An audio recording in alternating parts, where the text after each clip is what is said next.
Así para que nos pongamos serios. Entonces, buenos días. Ahí sí. Hoy día, entonces, vamos a continuar con esta otra parte del método, donde vamos a analizar los métodos de informe de resultados y donde pretendo entregar algunos consejos sobre algunas maneras que yo considero más apropiadas y mejores para entregar toda esta información, ya sea a través de informes escritos como presentaciones orales. Y que es parte de cómo hemos ido desarrollando el curso de esta manera, diría yo, organizada, estructurada, en cómo debería estructurarse también un informe, ¿no es cierto? Partiendo desde la realización de la pregunta, la obtención de la pregunta, la generación de una hipótesis, objetivo específico, generales específicos, y ahora vamos a la parte de resultados. Entonces, aquí les presento una hoja de ruta de lo que vamos a ver hoy día. Vamos a ver sobre tipos de informes de resultados. Vamos a hablar sobre algunos consejos para escribir la sección de resultados y para la presentación de los resultados. Y vamos a terminar con una pequeña actividad práctica al final de la clase, donde les voy a pedir que tomemos unos datos que les voy a dejar, que les dejé ya en un curso, y ustedes elaboren a partir de esos datos una pregunta biológica, una hipótesis, y muestren, tomen estos datos y los tabulen en algún software o incluso en el Excel para presentar estos gráficos dependiendo de lo que es más apropiado para el set de datos que les voy a mostrar. Y después ustedes van a tener que presentar esa en 5 minutos es la pregunta biológica y esos datos tabulados en gráficos, ¿ok? O en tabla, como sea. Entonces, ¿cuáles son los tipos de informes de resultados que ustedes conocen? ¿Con cuáles ya se han enfrentado?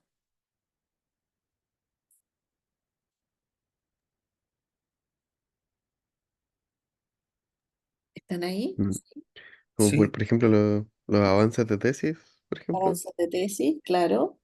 de proyectos de tesis, cosas así. Proyecto de tesis, sí. Los informes paper. Informe de proyecto, ¿no es cierto? Presentaciones de papers, Mm, artículos científicos también, ¿no es cierto? Ujú. Sí. Entonces, aquí lo más clásico es, claro, la presentación de artículos científicos, ya sea que sean artículos que ustedes escribieron o incluso artículos que son escritos por otras personas y uno tiene que ahí pararse adelante e interpretarlo. También está el denominado informe de resultados, que se aplica eh, a estos informes que ustedes comentan sobre, por ejemplo, avances, o ya cuando uno tiene un proyecto Fondesit, directamente informar al cabo de 3 años qué es lo que se ha hecho, cuáles son los resultados más importantes y al cabo del cuarto año también, por ejemplo. Y también presentación de los resultados en forma de lab meeting o en congresos, en conferencias. Esos van a ser de todas formas, a todas luces, los tres grandes tipos de informes de resultados y de los cuales queremos abordar algunos aspectos importantes de cada uno de ellos en esta clase. Entonces, ¿qué es lo que queremos lograr con la sección de resultados? Em, por supuesto que los resultados ayudan a responder una pregunta de investigación, ¿no es cierto? Y al responder, al generar estos datos, proveen también de una explicación de los hallazgos claves del análisis de los datos. Hay que proveer durante la exposición de los resultados, hay que poner una pequeña explicación de cuáles son estos hallazgos claves dentro de todos los hallazgos que se han generado durante una investigación, por ejemplo, cuáles son aquellos que son importantes y son los claves que permiten responder finalmente la pregunta biológica. Y por supuesto, esta sección de resultados debe incluir datos, ya sea en forma de tablas con información o figuras, ¿no es cierto? ¿Y cómo se organiza entonces la sección de resultados? Por supuesto, hay que partir comentando sobre la pregunta o el problema que se está abordando. ¿Ok?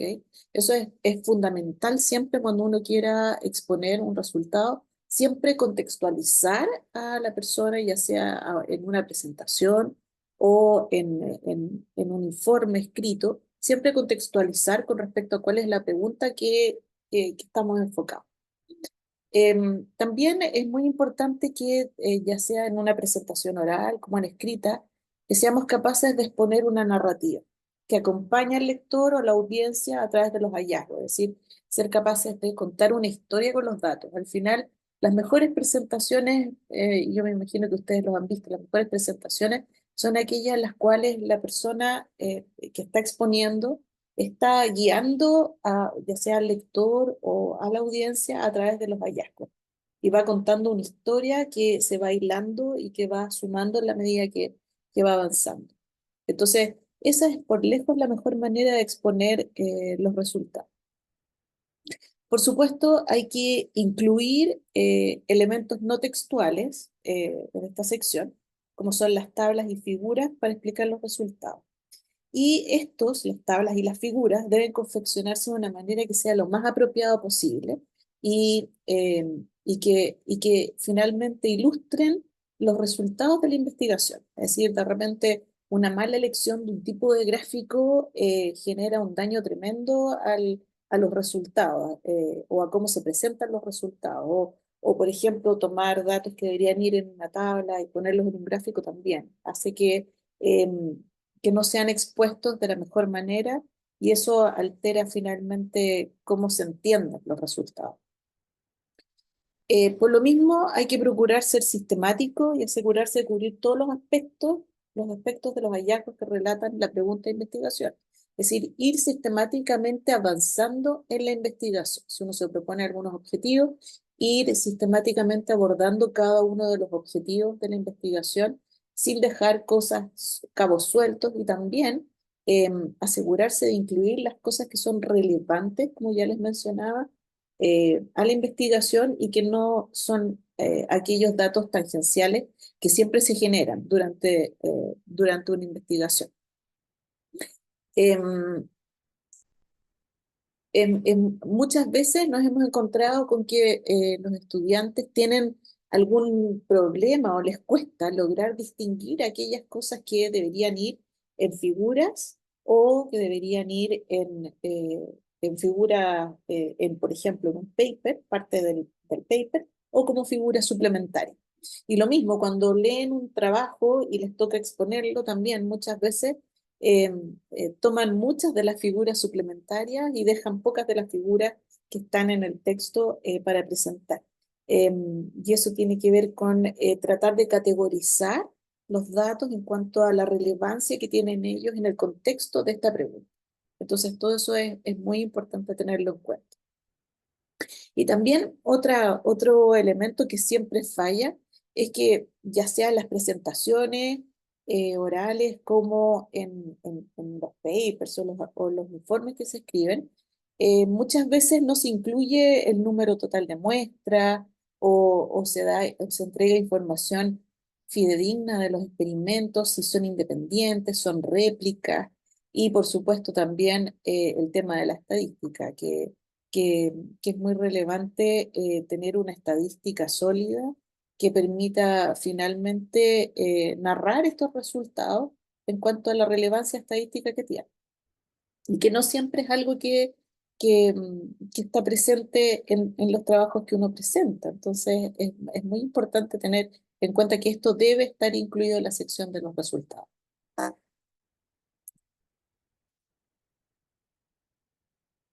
Los errores más comunes en cuanto a la presentación de los resultados es que incluimos muchas veces mucha interpretación de estos. Hay que limitarse a describir los resultados y la interpretación más dura debe quedar en la discusión. ¿Ok? Eso es uno de los errores clásicos. Ahora, uno puede, por ejemplo, tomar un set de resultados, por ejemplo, cuando escribe un paper o un informe de resultados, y concluir algo con respecto a ese conjunto de resultados. Y eso es bastante bueno, diría yo, en una presentación, Lograr, por ejemplo, resumir los resultados o de una diapositiva que uno está presentando o de un set de diapositivas que están incluidas dentro, por ejemplo, de un objetivo específico en una pequeña frase que permita entender y nuevamente contextualizar a la persona en cuanto a dónde nos situamos, ¿ok? Y resumir finalmente esa sección.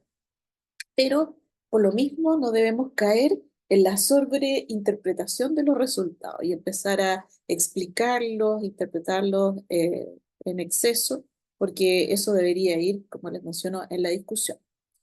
También es muy importante y que se repite mucho, no ocupar palabras y frases ambiguas, como pareciera ser mayor o existe una tendencia y que va ligado con lo que está acá abajo, que cuando uno está presentando un dato y lo acompaña con una estadística, debe ser coherente con la estadística. Si la estadística dice que no hay diferencias, uno debería alinearse con eso y no incluir en el texto un comentario diciendo que hay una tendencia o una o de alguna manera podría ser mayor si se aumenta el número de réplicas. Por lo general, ese tipo de comentarios tienden a molestar a los revisores. Eh, y en particular, cuando la estadística es sólida, uno debería finalmente basarse en lo que dice la estadística. Si no hay cambios estadísticamente significativos, no los incluyamos, porque de verdad que podemos hacer enojar al referee o al revisor, y eso no es algo que sea bueno en ningún contexto.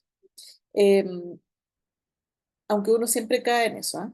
Hay que decir verdad, y es muy común caer en tratar de ver un patrón donde no existen patrones. El cerebro humano, yo creo que ahí Jorge lo puede corroborar, está hecho como para encontrar patrones, está hecho para encontrar caras donde no hay, patrones donde no hay muchas veces. Entonces, es importante que sigamos lo que nos dice la estadística.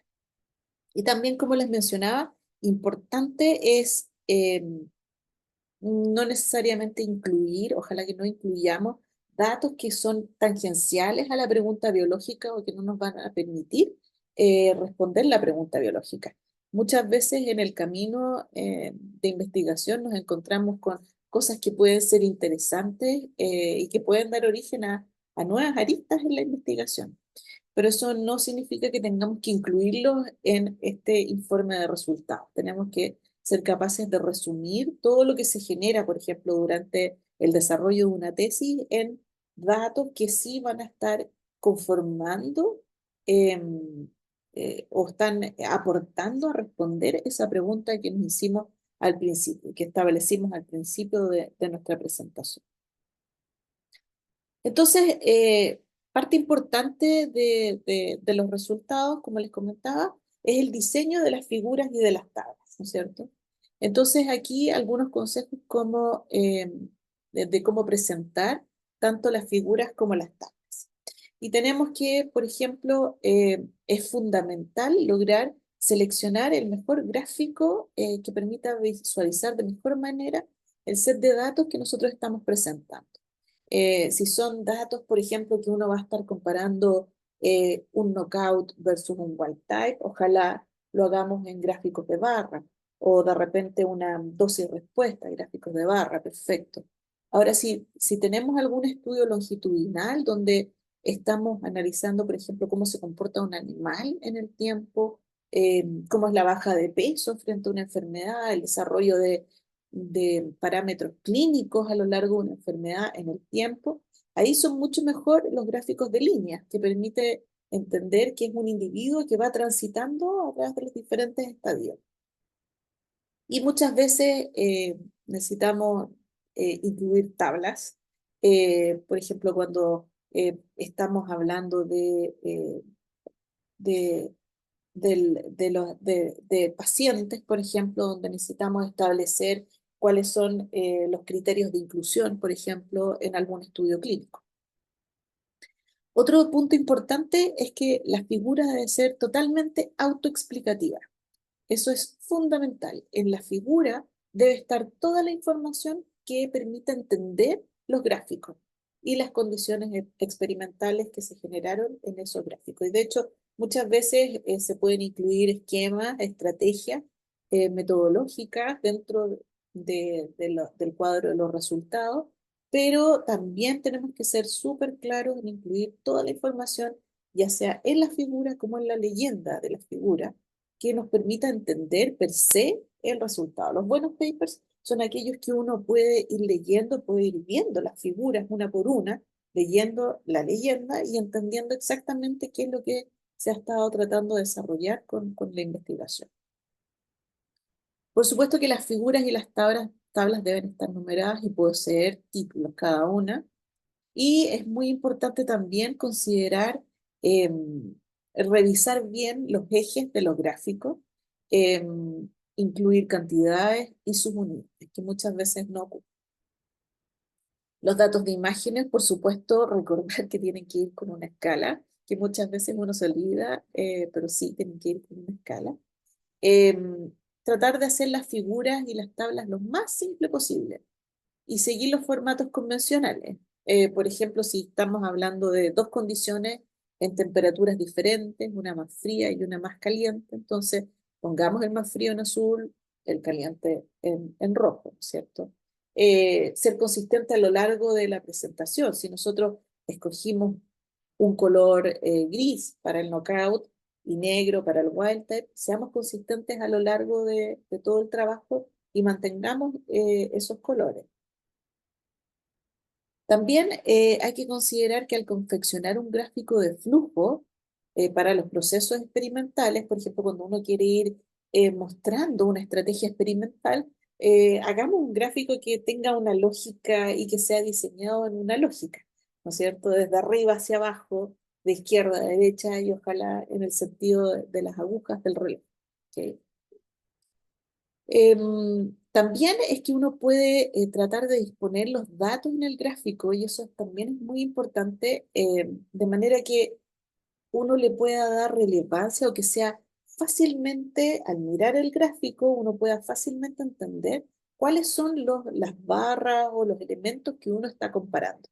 ¿Ok? Dejarlos más juntitos y no dejarlos separados, por ejemplo, dejarlos en colores que puedan ser comparables, un azul y un celeste, por ejemplo, versus un rojo y un rosado. Entonces, hay que tratar de alivianar un poquitito y pensar bien en el diseño de cada una de las figuras de manera que el revisor se le haga mucho más fácil hacer esa comparación entre los aspectos que nosotros queremos relevar finalmente, que nosotros queremos darle importancia. Ahora, una cosa que es muy importante y donde siempre, siempre fallamos, eh, cuando uno está haciendo una mención a los resultados, y voy a volver nuevamente a lo que habíamos propuesto inicialmente, que es contextualizar a la persona que te está oyendo o que está leyendo, ¿no es cierto? Y entonces uno debería ir haciendo un checklist cada vez que hace una presentación. Y en particular, yo siempre les hablo de lo que uno debería hacer cuando está presentando, por ejemplo, un paper, ya sea de experimentos propios o de otra persona. Y lo primero es hablar sobre el propósito del experimento. Cada vez que ustedes presenten una figura de un paper, por ejemplo, hablen del propósito del experimento y pueden ir contando la narrativa. De eso se trata. Por ejemplo, en este experimento los autores se preguntaron qué es lo que pasaba entonces al cambiar la temperatura.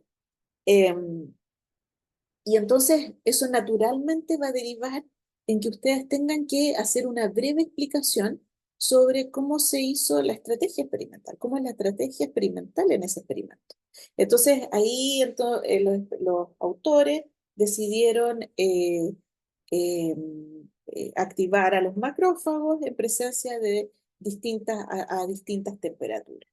Y entonces, desde al cabo de 4 horas, se analizó la capacidad que tienen de fagocitar estos macrófagos.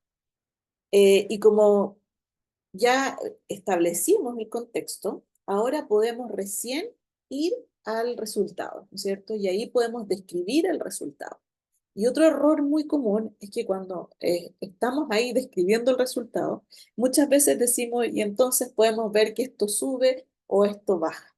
Pero en realidad lo que nosotros tenemos que tratar de hacer es una breve interpretación de ese resultado. Es decir, en el knockout, entonces disminuye la fagocitosis o disminuye este fenómeno en ciertas condiciones, ¿ok? No solo decir que baja o sube la barrita. Idealmente, cuando ya presentamos el resultado, hagamos nuevamente una recapitulación de lo que significa ese resultado. Eh, entonces, el conjunto de estos resultados implica que el knockout fagocita de mejor manera, ¿no es cierto? Eh, y finalmente uno puede ir incluso más allá y seguir comentando sobre por qué es importante este resultado y también puede ligar con el resultado a continuación, por ejemplo, comentando, y entonces la siguiente pregunta que nos preguntamos, lo siguiente que nos preguntamos es cómo afecta ahora, no sé, un fármaco sobre esta característica. Y entonces así uno puede ir introduciendo el siguiente resultado. Entonces, finalmente, todo esto se trata de tratar de generar una narrativa que al final lleve a la persona que está leyendo o que está escuchando en un camino que ustedes quieren llevar. ¿Ok?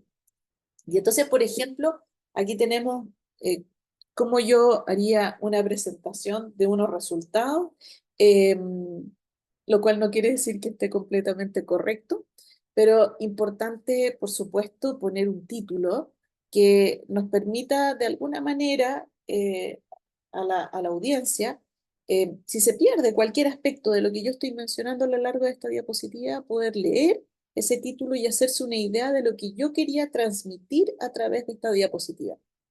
Fallamos muchas veces en eso, muchas veces no nos damos cuenta de la importancia que es de tener un título que realmente nos guíe en este proceso.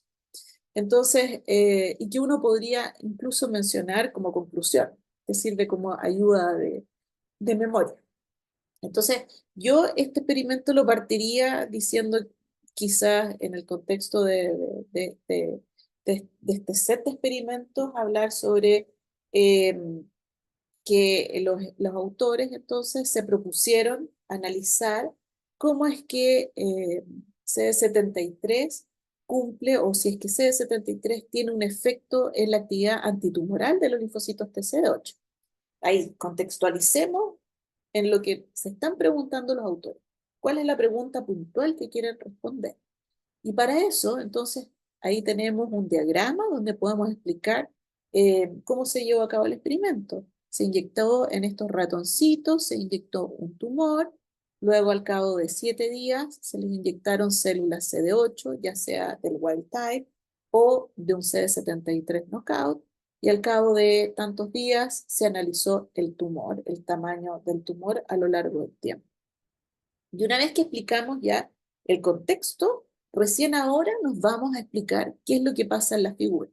Y aquí podemos ver entonces que como resultado, los animalitos, aquí tenemos el área del tumor expresado en milímetros cuadrados y el tiempo. Y podemos ver que los animalitos que no se inyectaron células CD8, el tumor va creciendo. Esta es la cinética de crecimiento que se expresa aquí, se presenta en negro. Y podemos ver entonces qué es lo que pasa en los animales wild type y al inyectar células CD8 wild type y al inyectar células CD8 que son knockout para CD73. Y por lo tanto, estos resultados nos indican algo, ¿no es cierto? Que eso es lo que tenemos que establecer. No solo nos quedemos con eso, no solo nos quedemos con la evidencia que está ahí. Entonces, esto quiere decir que en el knockout, las células CD73 knockout tienen una mayor efectividad antitumoral porque reducen el tamaño del tumor con respecto al wild type y con respecto al control, ¿no es cierto? Importante mencionar o por lo menos establecer cuáles son los parámetros estadísticos, el número de réplicas o animales por condición en este caso. Entonces, para una buena presentación, ¿qué es lo que tenemos que, ahora ya vamos a pasar a la parte de las presentaciones orales de lleno? Y entonces, para una buena presentación de resultados, lo primero que uno tiene que saber es cómo es la audiencia, ¿no es cierto? Entonces, cuando a mí me piden de repente hacer una charla, eh, y me han pedido de repente hacer charlas en colegio, o charlas en un curso, o charlas en un congreso científico, yo lo primero que pregunto es, ¿quién es la audiencia? Porque dependiendo de la audiencia, uno tiene que adaptarse eh, a presentar los resultados de una manera que sea totalmente comprensible para una audiencia, ¿no es cierto? Es decir, para personas que no tienen ningún concepto de inmunología, que están pasando inmunología en el colegio, uno tiene que partir con otros antecedentes y presentar eh, los resultados en otro contexto, ¿no es cierto?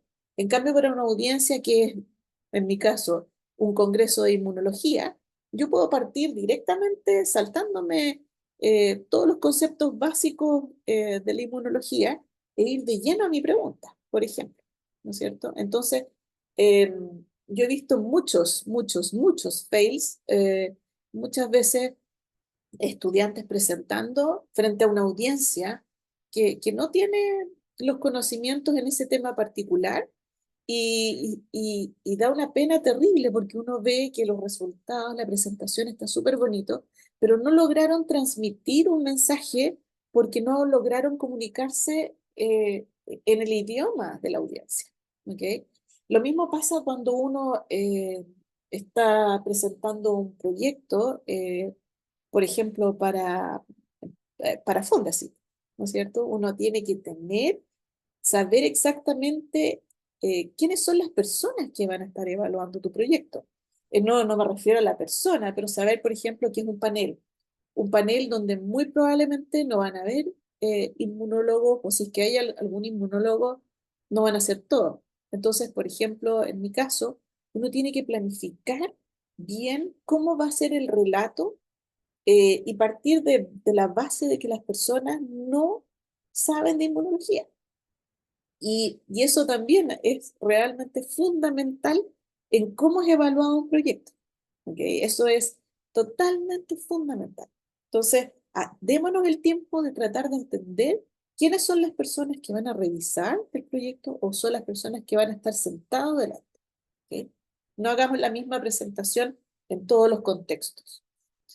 Después, por supuesto, tenemos que tener una estructura clara, y eso yo creo que la mayoría lo hace, organizando una presentación de una manera lógica, ¿no es cierto? La introducción, metodología, resultados, discusión y conclusión, ¿ok?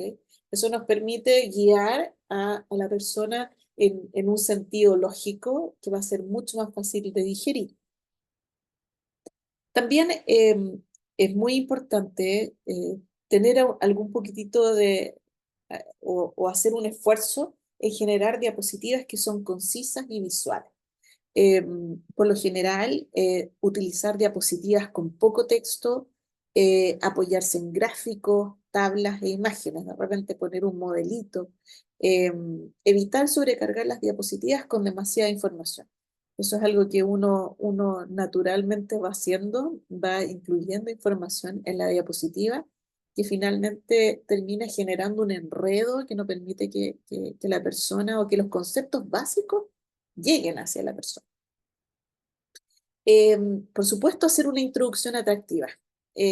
Ojalá que capte la atención. Y de hecho ahí están todas estas estrategias por ejemplo, el elevator pitch, que es cómo uno podría, por ejemplo, en un minuto, lo que dura subir un ascensor o bajar un ascensor, si uno se encuentra con Bill Gates, tratar de explicar tu proyecto de manera concisa. ¿Y por qué es tan importante? ¿Por qué es la pregunta que uno se está haciendo es importante en un tiempo cortito? ¿No es cierto? Entonces, eso es parte de lo que uno debe tratar de hacer. Cautivar a la audiencia en esas primeras etapas. ¿Ok? Cuando uno parte con una introducción atractiva, todo el resto va fluyendo de mucho mejor manera. Destacar los puntos clave. No detallemos todo el proceso, no necesitamos contar todo el proceso. Vamos a los resultados más relevantes, porque tenemos que ser muy conscientes de que es muy probable que la audiencia no logre llevarse toda la información que nosotros estamos entregando. ¿Ok? Entonces tenemos que ser conscientes de cuáles son los conceptos que realmente queremos transmitir a la audiencia o transmitir en un escrito. ¿Ok? Yo recuerdo el ejemplo de un estudiante doctoral que se ganó un premio en la Sociedad de Bioquímica o de Biología Celular, creo que era, y entonces lo invitaron a hacer una presentación. Y él era un estudiante que trabajaba en el laboratorio donde yo también estaba estudiando, trabajando en el laboratorio de inmunología. Y yo miraba a este estudiante, la verdad, con la más profunda admiración. Él era de esas personas que se quedaban hasta tarde trabajando en el laboratorio, de repente pasaban el fin de semana. Yo era chiquitita, llegaba y lo veía como se había vestido el día anterior y yo le preguntaba, oye, ¿qué caso te quedaste a alojar? Sí, me quedé a alojar y estaba ahí trabajando en el computador, la persona más inteligente que yo había conocido. Y una tesis maravillosa, un trabajo maravilloso que hasta el día de hoy yo diría que la publicación que él hizo es una de las publicaciones más citadas en el contexto de inmunología en Chile y diría yo en el mundo. Entonces recuerdo que a él, por supuesto, se ganó todos los premios habidos y por haber y lo invitaron a presentar entonces en una de estas sociedades, creo que era la de biología celular. Y recuerdo haber estado ahí y haberlo escuchado hablar durante 1 hora y media. Y la verdad es que él pasó por exactamente todos los controles que hizo, todos los experimentos para setear el experimento final. Y la verdad es que al final su presentación fue terrible. Fue terrible y la audiencia terminó odiándolo, porque no fue capaz de finalmente tomar los hallazgos más importantes y darles la importancia que tenían, porque presentó todo. Entonces, al poner una sopa de cosas, es muy difícil que la audiencia se logre quedar con las cosas más importantes. No presentemos todo, presentemos lo más importante. Ahora, otra cosa que es muy importante y que los estudiantes hacen siempre es tratar de dejar de alguna manera el suspenso hasta el final. Entonces, cuando van presentando, van armando una historia y piensan que en la medida que al final eh, la gente se sorprenda con el resultado, va a ser mejor. Y la verdad es que es absolutamente todo lo contrario. En la medida que nosotros vamos preparando a la audiencia a los resultados que se vienen, es por lejos mucho mejor porque la audiencia entonces siente que es parte de esta historia. Entonces, incluso la audiencia puede estar preguntándose cuál puede ser la hipótesis. Aquellas presentaciones donde uno llega a la hipótesis y la audiencia es capaz de decir, obvio que esta era la hipótesis, son por lejos las mejores presentaciones. O cuando llega un experimento y esa persona que está ahí sentado escuchando entiende exactamente por qué se hizo el experimento y ellos dirían, yo lo habría hecho de la misma manera, esas son las mejores presentaciones porque van desde el principio construyendo una historia, van guiando desde el principio. Entonces, no dejemos el suspenso hasta el final. Incluso uno puede partir parándose adelante y diciendo, yo hoy día les voy a demostrar esto. Y yo les digo, de verdad que esas son por lejos las mejores presentaciones, porque te preparan. Por supuesto, utilizar un lenguaje claro y sencillo. Eh, y en particular, si es que uno tiene consideración de cómo es la audiencia, es muy importante también utilizar un idioma apropiado para esa audiencia. ¿Ok? Otra cosa muy importante es ensayar y controlar el tiempo. Muchas veces cuando uno está adelante se pone nervioso, hace una presentación más larga de repente o más corta y eso va totalmente en desmedro de finalmente una presentación clara, ¿no es cierto? Entonces, practiquemos la presentación varias veces, asegurémonos que estamos dentro del tiempo. Muchas veces la gente espera una charla de 20 minutos y cuando ya la charla va en 30, 40 minutos, la gente empieza a aburrirse y empieza a dejar de pensar en lo que está viendo adelante y pensar en por qué este tipo me está torturando de esta manera, ¿no es cierto? También es muy importante ensayar antes porque uno puede ir viendo uno de los uno de los errores más comunes que uno tiene es, por ejemplo, poner figuras en las diapositivas que al final no tienen un tamaño apropiado. Si ustedes tienen la posibilidad, ojalá puedan proyectar la presentación en un telón o proyectarlo en el Zoom para ver si efectivamente ese gráfico pequeñito, ese eje que ustedes están mostrando, realmente se ve. ¿Sí? Porque muchas veces eso finalmente termina interfiriendo en cómo se entienden los resultados que uno está presentando. Por supuesto, interactuar con la audiencia. Es muy importante hacerlos partícipes de esto. Como yo les contaba, ir tomándolos de la mano, llevándolos, ir preguntándoles también. Hacer preguntas retóricas, invitar a la audiencia a reflexionar, que respondan preguntas al final de la presentación. Esto hace que permitan mantener un interés y aclarar las dudas de la presentación. La visualización de datos efectiva, presentar los datos de manera clara y comprensible. Y ahí tenemos que aprender a seleccionar aquellos gráficos que son más apropiados, barras, líneas o tortas, en el caso de que sean un porcentaje de un componente total, nos conviene poner, por ejemplo, una torta, y de esa manera nos aseguramos de que sean los datos más apropiados, los gráficos más apropiados para presentar nuestros datos, y eso va a facilitar la lectura y la interpretación de los resultados. Y finalmente, concluir, como les decía, termina con una conclusión clara que resuma tus hallazgos y su relevancia. Y menciona posibles aplicaciones de tu investigación y dirección futuras que podría tomar. Entonces aquí vamos a ver algunos errores clásicos en las presentaciones. Entonces, el más clásico es mucho texto, ¿no es cierto?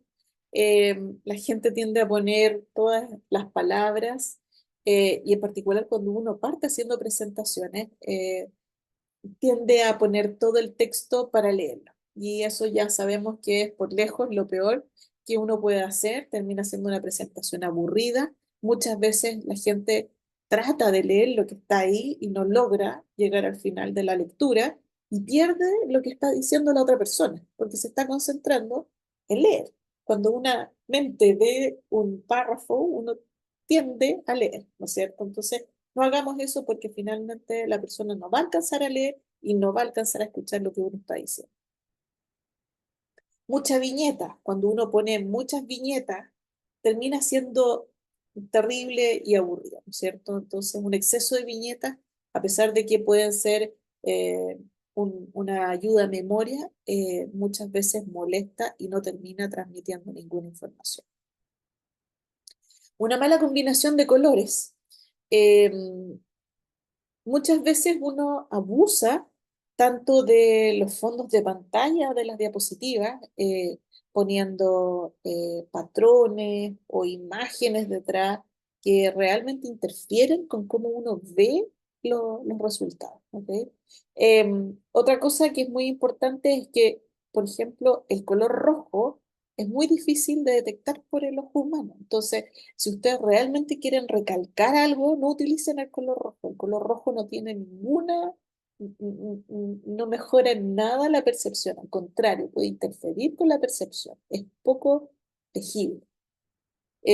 También utilizar un contraste apropiado. Muchas veces uno se va a encontrar que va a llegar a un lugar y no va a tener un data que sea lo suficientemente potente que permita ver lo que uno veía en el computador. Entonces hagamos bien un contraste, no dejemos colores que no permitan ser contrastados. También en mi experiencia, lo que podría ser subrayar o poner letras en cursiva, finalmente no genera el efecto deseado.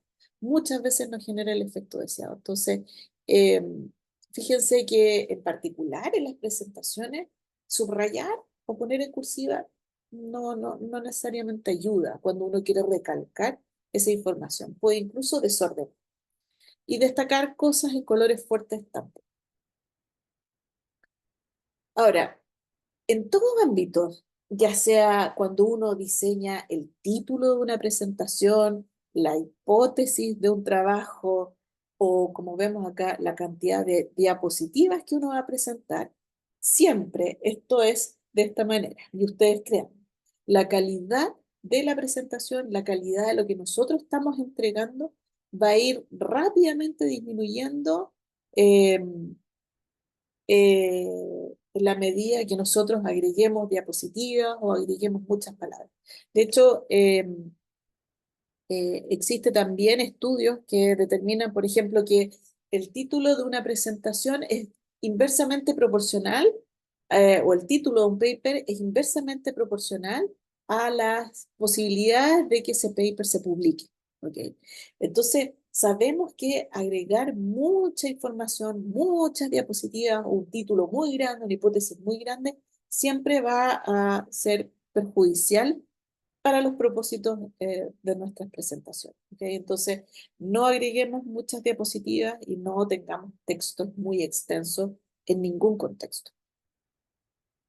Aquí tenemos otro error muy clásico, incluir mucha información. Aquí eh, tenemos una cantidad de datos que es impresionante, ¿no es cierto? Que son demasiados datos que no deberían estar todos incluidos en una diapositiva, podrían estar separados en distintas diapositivas o de frentón, seleccionar cuáles son aquellos gráficos y datos que realmente quieren transmitir la información apropiada, la que yo quiero, ¿no es cierto? Entonces, es preferible no poner todos los datos, no poner todas las imágenes, pero quedarnos con lo más importante.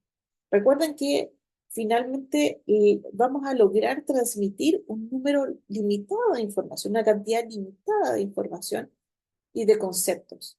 ¿Okay? Entonces, no seamos muy exigentes con nuestra audiencia y no pongamos cosas así que además no se logran leer, ¿no es cierto? Al final uno no puede ni siquiera entender qué es lo que está escrito porque no lo vamos a alcanzar ni siquiera a leer.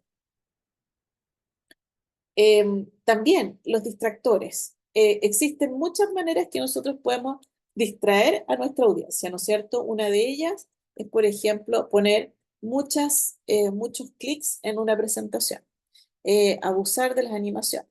Eh, Muchas veces terminan distrayendo a las personas.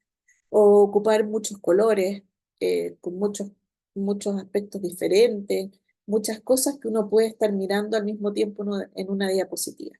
Eso finalmente no ayuda para nada, ¿no es cierto?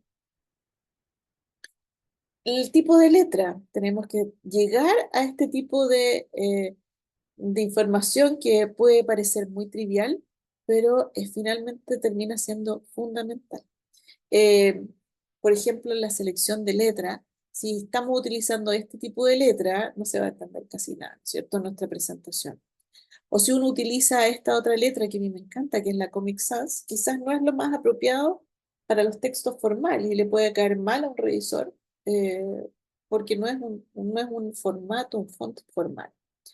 Y también podemos imaginarnos que si en una presentación estamos todo el rato ocupando Times New Roman, podemos ser poco ingeniosos, ¿no es cierto? Un aspecto importante que ya les había mencionado es ensayar la presentación con anticipación.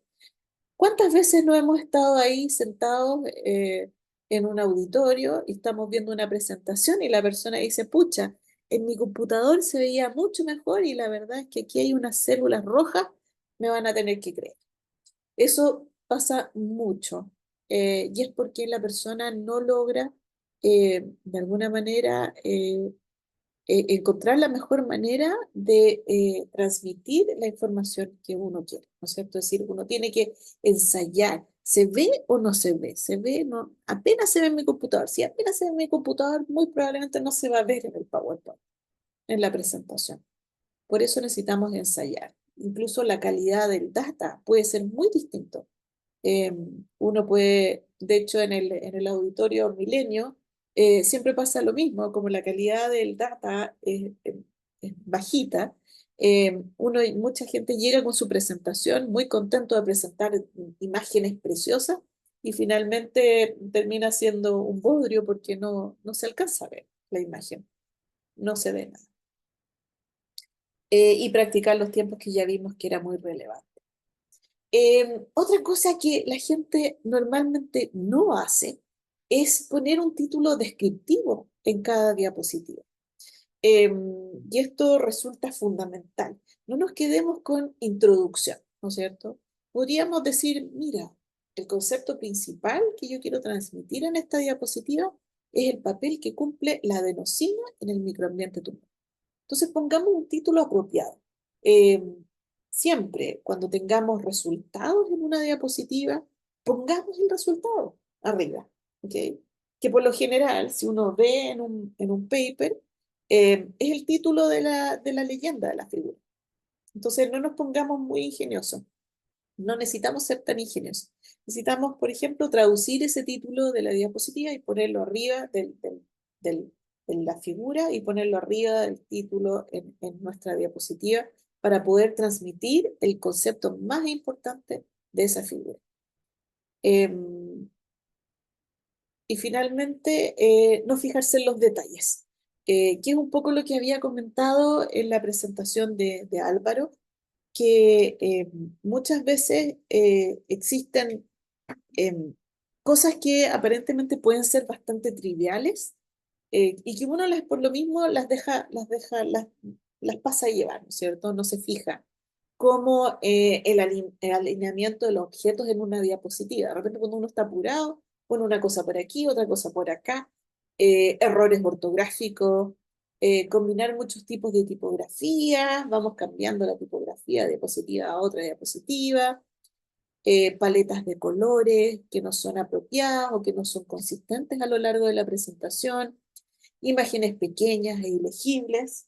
Eh, Todo eso va a ir haciendo que vaya cada vez empeorando la percepción de un informe o de una presentación en una audiencia. Y aunque a ustedes les parezca que no es importante, la verdad es que termina siendo muy importante.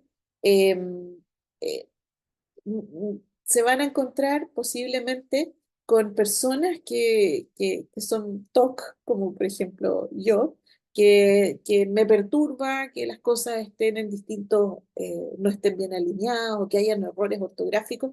Y como les mencionaba, si es que uno está evaluando un proyecto, eh, estás apareciendo en la presentación, Cata, correcto. Ya, vaya a leer. Si uno está evaluando un proyecto, ese tipo de cosas finalmente van sumándose de a poquitito para que el evaluador no vaya analizando el proyecto de una manera muy cariñosa.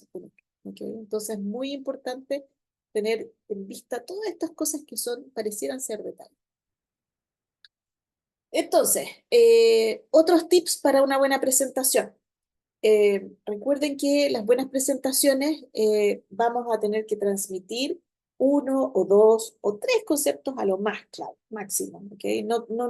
No pensemos que vamos a transmitir más conceptos que eso. Entonces, es muy útil en ese contexto poder incluir un take-home message, que es como finalmente el mensaje que se tiene que llevar la audiencia. Y uno lo puede decir de frentón, este es el take-home message, que finalmente es un mensaje principal o conclusión clave que los presentadores desean que la audiencia recuerde después de una presentación. ¿Okay? Entonces, no tengan miedo en incluir este tipo de mensajes que finalmente van a facilitar que la persona termine, por lo menos llevándose la idea de que la presentación fue algo que le aportó. ¿Okay? Y lo otro es que hoy en día, cada día más, se están solicitando resúmenes gráficos o graphical abstracts, ¿no es cierto? Y en ese contexto, incluso las revistas hoy en día están pidiendo, cuando uno hacer Acabo su... de hacer uno. Acabo de hacer un Graphical Abstract mientras te oía, estaba haciendo uno. Mira, bien. Eh, ¿Y te tocó para un paper? ¿Para qué? A un paper que nos aceptaron después, la semana Ah, pasada. ¿viste? Está ¿Viste? apuradito el editor. Entonces, es muy importante construir un graphical abstract porque además nos permite a nosotros organizarnos en términos de las cosas que son importantes. Muchas veces, cuando uno finalmente construye el graphical abstract, que es como el resumen, el abstract en un proyecto, uno se da cuenta de cuáles son los conceptos que uno tiene que transmitir y darle relevancia en los resultados que uno tiene, ¿cierto? Y aquí yo les muestro en el BioRender, que me imagino que es una plataforma que ustedes conocen, donde uno puede diseñar graphical abstracts muy efectivos. Y aquí entregan algunos datos que, que son interesantes que analicemos. Por ejemplo, em, se fijan acá qué hace un buen graphical abstract. Que logre transmitir finalmente un mensaje principal de tu artículo. ¿Ok? Antes de que comencemos con el graphical abstract, fijémonos en qué dice el journal con respecto a la fuente, a las dimensiones del graphical abstract y a los colores. ¿Qué es lo que tenemos que hacer? Tenemos que utilizar, por ejemplo, estos tips que son muy importantes para el diseño de un graphical abstract. Utiliza un layout o un flow que sea simple de seguir, ¿ok? En el sentido de las manecillas del reloj, de arriba hacia abajo, de derecha a izquierda, y eso permite que la persona vaya entendiendo y vaya siguiendo las convenciones de cómo se deberían leer las imágenes. Los colores, asegurarse de utilizarlos estratégicamente. Un color, por ejemplo, del texto y para presentar algo importante, aquí tenemos en la otra escala del color la selección de un color que sea totalmente opuesto, ¿no es cierto? Y muchas veces lo que a uno le solicitan es que vea cómo se ve tu imagen en escala de grises. Si es que se ve bien en escala de grises, es más fácilmente transmitible en todos los aspectos, ¿no es cierto? Incluso si una persona no tiene una impresora a color, de esa manera ustedes se van a poder asegurar de que la información siga siendo legible por toda la gente a la cual uno quiere llegar. Utilizar flechas de la manera apropiada. Aquí ellos comentan, por ejemplo, cómo se pueden utilizar las flechas para demostrar o ya sea movimiento o inhibición o marcar con una etiqueta, por ejemplo. Y acá otra cosa importante que yo les decía, que es el alineamiento de los objetos en el Graphical Abstract. Y si bien parecen triviales, estos aspectos son fundamentales. Y aquí dice, ¿cuáles son las cosas que tenemos que evitar? Eh, por ejemplo, fondos de pantalla muy sobrecargados, elementos que se sobrelapan, usar muchos colores, tratar de no utilizar tantos colores diferentes, poner sombras o el word art. Es muy clásico que muchas veces cuando uno está partiendo le gustan estos word art, utiliza estas características del word o de repente le pone una sombra al texto y eso de verdad que no ayuda en nada. Y tratar de mantener todos los elementos no necesarios al mínimo. De hecho, por ahí hay personas de la vieja escuela que dicen, en la medida que tú pongas algo en una diapositiva, sea lo que sea, tú le estás dando la oportunidad a la persona que te está escuchando que te pregunte sobre ese algo que tú estás poniendo en tu presentación.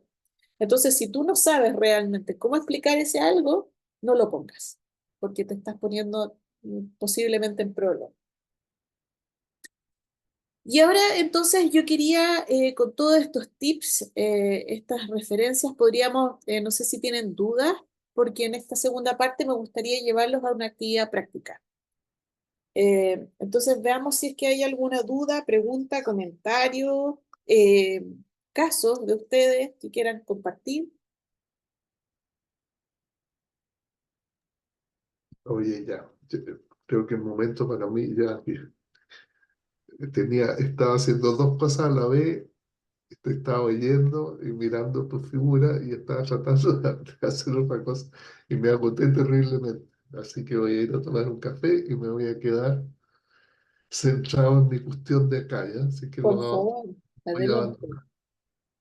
adelante. El resto, ¿tiene alguna pregunta o si no continuamos con la actividad práctica? Pregunta, comentario. Yo tengo millones porque que me ayudaría todo eso, todos tus consejos me ayudarían mucho porque yo soy un desordenado. eh, Hago Ya, la figura chica, no se ve nada. En es fin, verdad, sí, son cosas que parecen finalmente triviales, pero no son triviales. nada trivial. Nada es trivial. Vamos a pausar la grabación. Y es cierto que uno tiene la tendencia a leer, yo por lo menos, y entonces